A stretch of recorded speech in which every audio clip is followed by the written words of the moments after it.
朋友们，你们想过吗？如果汽车行业最危险的时刻已经悄悄来临，但没人拉响警报，那会是什么样？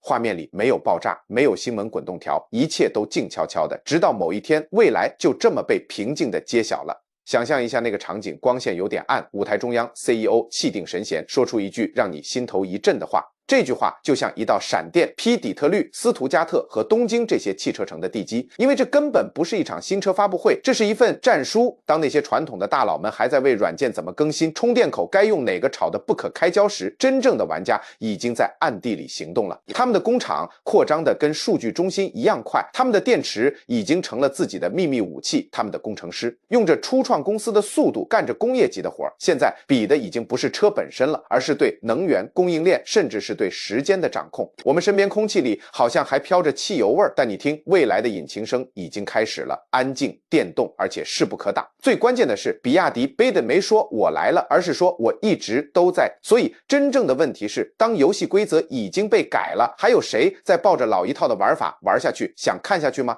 别忘了点个赞，订阅我们，加入未来科技的圈子，因为下一场工业革命可不会等你准备好了才开始。说真的，比亚迪这些年的路子跟别人不太一样，没怎么在聚光灯下晃悠，也不搞那些花里胡哨的噱头。别人都在抢头条的时候，比亚迪在干嘛？在闷头干大事，自建工厂、挖矿、搞材料研发。人家深耕的是车间，不是红毯；重用的是工程师，不是网红博主。然后就到了2024年，一串数字啪地一下砸在了所有人面前，年销量超过430万辆。就凭这个，比亚迪直接坐上了全球电动车头把交椅。但说实话，光看数字还不够吓人，最让人佩服的是他到底是怎么做到的。因为当别人还在死磕纯电动这条道的时候，比亚迪走了另一条更聪明更稳的路。它的第5代 DM 混动技术就这么来了。这玩意儿说白了就是既省油又给力，实用到不行，连特斯拉都得侧目看看。在首尔那场发布会上，现场做的满满当当，气氛特别严肃。2款车秦 LDMI 和海豹6 DMI 开上台，设计干干净净，气场很足，一点不张扬。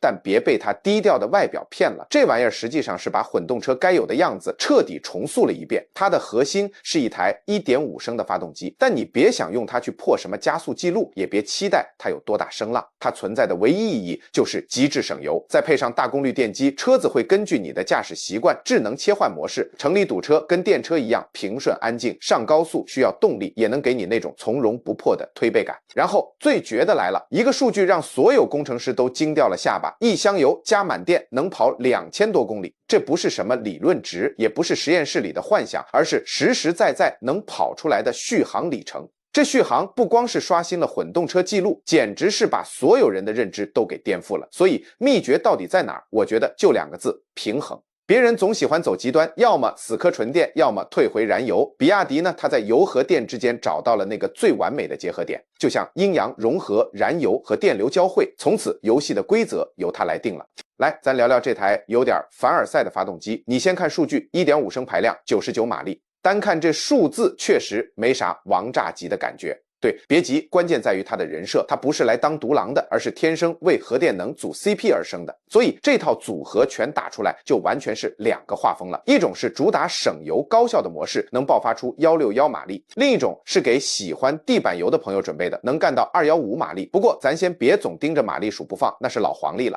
这台发动机真正厉害的地方是这个数字 46.06% 的热效率。你品，你细品，啥意思？就是烧掉的油里将近1半的能量都用在了刀刃上，转化成了你车轮上的动力，这有多猛？它直接干掉了丰田之前保持的世界纪录，而且离1级方程式 F1 赛车那种把每一滴油都榨干的标准也只差一口气了。在 F1 里，效率就是生命，每一滴油都金贵着呢。所以你看，这根本不是什么混动发动机 Plus， 它直接就是一个新的行业标杆。说句大实话，以前咱们开的大部分燃油车都像个败家子，烧的油有一大半都白白变成热浪，浪费掉了。但你可以有一台发动机，它死活不让能量溜走，这就是比亚迪想做的事。他们到底是怎么做到的？其实原理不复杂，就是把功夫下到了极致。1. 高压缩比 16.1， 把发动机里的压榨得更狠，燃烧效率拉满。2. 智能冷却系统，给发动机来个精准控温，热了就降，冷了就升，永远让它处于最佳状态。3. 超精喷油时机，像做手术一样，在最恰当的瞬间喷出燃油，一点不浪费。4. 降低内耗，把发动机内部的摩擦降到最低，让每一分力都用用在往前跑上，而不是自己内耗。听好了，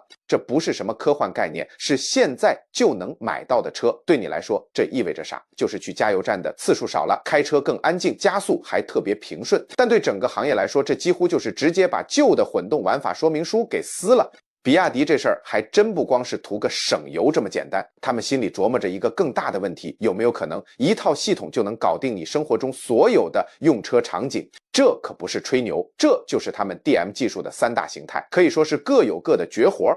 第一种叫 DMI， 说白了就是为咱们日常通勤、堵车、上班这些事儿量身定做的。它最在乎的就是省油，但这绝不意味着牺牲开起来的感觉，照样给你开起来稳稳当当、舒服又智能的体验。第二种叫 DMP， 一看名字就知道这是个性能派，电机的精准劲儿加上混动的爆发力，起步快人一步，响应特别干脆。这车给你的感觉是激情澎湃，而不是精打细算。第三种就是 DMO， 专门为越野准备的，不管是泥地、岩石、大坡还是烂路，它都能搞定。电机的扭矩带来了超强的操控性，混动系统又保证了超长的续航，这就证明了咱们的环保和可持续不一定非得只在铺好的路上跑，这种灵活性也体现在电池上。根据不同车型，你可以选 10.08 度或者 15.87 度的电池，纯电就能跑50到75公里。你想想，平时上下班买个菜，短途出门，根本不用烧一滴油，汽油都成备胎了，而不是日常依赖。但最牛的还不是这些，是比亚迪玩了个范式转变。以前那些混动车基本都是发动机唱主角，电机打个下手。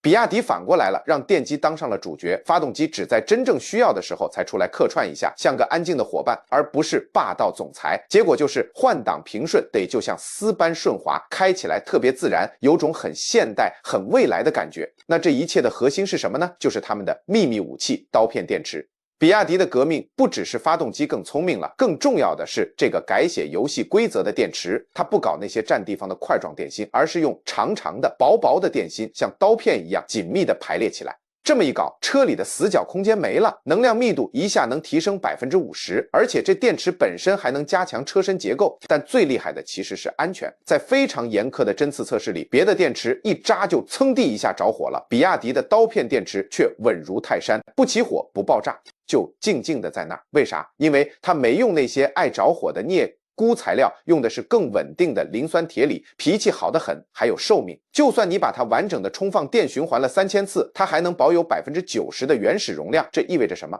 意味着你开很多年都不用担心，用车成本更低，也更环保。它充电快，耐高温，输出稳定还可靠。所以说，这不仅仅是一块更安全的电池，这是一块更聪明的电池，是设计化学和雄心壮志完美结合，甚至还超出预期的产物。所以现在你该明白，为啥整个行业都坐不住了，为啥这场无声的革命其实动静这么大。觉得说得对，别忘了点个赞，再订阅未来科技。说真的，比亚迪做的早就不只是技术了，它是在画一张关于未来的大蓝图。您想啊，要是还光比谁劲儿大，那思路就有点老派了。在比亚迪眼里，车光跑得快，没点脑子，那噪音再大也白搭。您得一辆车不光会听你话，它还会自己思考，这就是比亚迪全新玄机架构大显身手的地方。我跟您说啊，这可不是换个好听名字升级一下车机那么简单，这可是相当于给汽车做了个大脑移植手术，彻底换了套神经中枢。以前那些老车电子系统跟一团乱麻似的，几十个小脑瓜各管各的，互相不搭理，又慢又乱，效率特别低。比亚迪直接把这混乱给扔了，用玄机架构把所有事儿都管起来，发动机怎么转，刹车怎么踩，方向盘怎么打，摄像头看啥，雷达探啥，全归一个极速核心管。这就好比你一个人说了算，一套语言全搞定，反应快到没延迟，眨眼的功夫，该干的活都干完了。您说这关键时刻快0点几秒，是能避开一场事故，还是能晚了报告？差距是不是天壤之别？最牛的是，这个大脑还会学习，它靠着那个叫深度求索人工智能的技术，每一辆比亚迪车都成了个移动的数据采集站。您怎么踩刹车，车子费不费油，悬架状态怎么样，零件压力大不大，它都实时分析。它不会等到车坏了才管，而是能提前预判可能要出问题了，它就先给您安排上。这就是规模效应，为啥别人比不上？您猜怎么着？每天有430多万辆比亚迪在路上跑，不停给系统喂数据。这么大的学习量，传统车企那几个搞软件的小团队做梦也赶不上啊！下大雨了，视线不好，玄机架构立马就反应过来，他知道摄像头看不清了，就赶紧多信雷达和超声波的，一点不慌乱，自己就调整过来了。就跟您手机一个道理，这辆车也会长大。过个几个月甚至几年，您还能通过 OTA 给它升级新功能，变得更聪明，效率更高。这套技术不是为了在参数表上好看，是为了给您实实在在的信任和安心。您甚至都感觉不到它的存在，因为它太靠谱了，基本不会出错。说白了，靠着玄机架构，比亚迪没把智能当成高端配置，而是把它做成了标配。现在来谈谈所有人都私下议论的部分，自动驾驶。现在好多车企还在画饼，说以后咱车都能自动驾驶，但比亚迪已经把这事儿给干成了量产了。这套系统就叫 D-Pilot。你别以为这只是宣传片里放的科幻大片，这玩意儿是真实可用的技术，已经上路跑了，而且还在不断学习。它的大脑是基于深度求索 R1 神经网络，这意思就是说，它开车不像老程序那样只会死记硬背规则，更像咱们人一样会观察路况，能预判危险，还能随机应变。不管是突如其来的大暴雨，路上突然冒出来的障碍物，还是城里堵得水泄不通的复杂路况，它都能在几毫秒内做出反应，比你眨眼还快。最关键的是，比亚迪玩了一手下凡，没搞什么高低贵贱的门槛。D-Pilot 分了3个版本， D-Pilot 100给经济型车用的， D-Pilot 300给中端车型用的， D-Pilot 600给旗舰车型用的。这意味着啥？意味着你花10万块不到 1.5万美元买个普通家用车，也能享受到以前只有几十万豪车才有的智能驾驶功能，比如高速上自动帮你跟车打方向，还有那种你看一眼它就记住的自动泊车，甚至在已经开通的高速上，你能把手解放开个600多公里都没问题。这可不是嘴上说说，背后是真金白银和人力堆出来的。5000名工程师苦心研究了7年，还有一支每天都在跑，每天都在生成数据的车队，每天能跑出4500万英里的数据。你路上每开一辆比亚迪，其实都在教下一辆车变得更聪明。这不叫一个功能，这叫给未来打地基。你的车不仅载着你，它还在悄悄观察、学习、预判，每一次开它都比上一次更懂你。在比亚迪这儿，自动驾驶不是 PPT 上的宏伟蓝图，而是已经坐在你副驾驶位上的老司机。但你以为这就算了？比亚迪最厉害的，也是你可能没想到的一点，是它的价格。因为一个道理，再牛的技术，如果大家买不起，那也只是个展品。比亚迪比谁都懂这个。当别人都把革命性的技术卖得跟奢侈品一样时，比亚迪偏偏反着来，没门槛，也不搞只配顶级那一套。他们的目标特别直接，也特别狠，让咱们普通人也能开上世界顶级的智能驾驶。2024年，他们用行动证明了自己。比亚迪的车比特斯拉 Model 3便宜了差不多 15%， 但该有的高科技一点没少。这不是减配，是武装到牙齿。先进的混动系统，超耐用的刀片电池， D-Pilot 自动驾驶，还有那个反应速度以微秒计算的 AI 大脑，即便是几万块的入门车，用的也都是那些只在豪华车广告里才见得到的技术。这也不是偷工减料，而是规模化生产带来的成本优势。也正是这个原因，比亚迪一年能卖出430多万辆车，靠的不是花里胡哨的营销，也不是空头支票，就是实实在在的太值了。再看看别人，像奔驰、福特这些大佬都在悄悄推迟自己的电动车计划，比亚迪呢，踩着油门往前冲。